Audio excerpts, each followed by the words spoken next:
Bonsoir professeur, présentez-vous pour le public.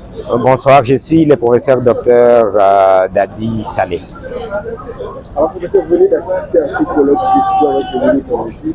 Qu'est-ce qu'on peut retenir? Je représente les DG Gabriel de l'ISDER Goma, qui était empêché. Je suis venu le représenter à partir de Goma.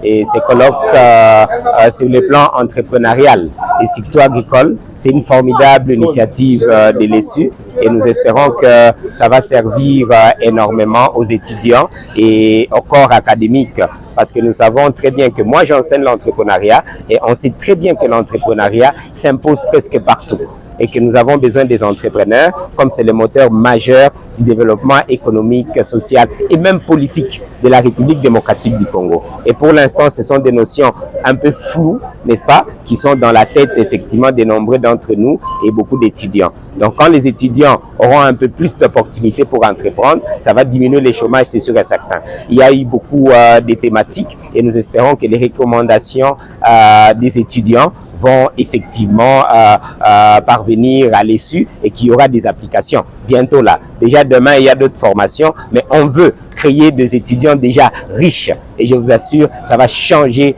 le microcosme exactement de l'étudiant comme considération au centre de l'évolution et du développement de la République démocratique du Congo.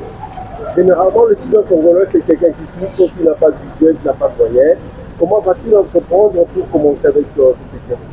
L'entrepreneuriat, le premier point, c'est la tête. Ce sont les ressources humaines. Et effectivement, on sait très bien qu'il faudra qu'on change un peu de paradigme, que l'enseignement soit plus pratique. C'est même ça le système LMD, même s'il y a encore beaucoup de problèmes, ça va dans ce sens-là à considérer. L'étudiant, ce ne sont pas les finances, la première valeur ajoutée de l'étudiant.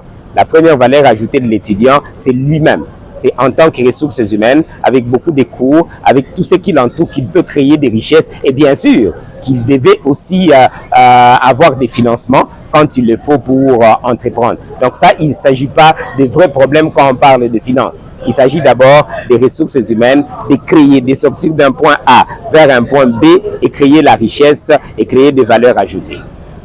Un mot à tous les étudiants de Goma qui vous suivent en ce moment. C'est vrai que Goma n'était pas très représenté, mais je pense que c'était un exercice formidable où nous allons faire de restitution. Les DG va faire, Gabriel va faire des restitutions et nous pensons que prochainement on sera bien représenté, mais je pense que nous allons tout faire pour que les étudiants de Goma puissent profiter aussi des recommandations et de ce qu'on aura comme output de ces colloques. Ça, on va y veiller et je suis confiant avec les DG de l'ISDER Goma, ça sera fait. C'est moi qui vous remercie.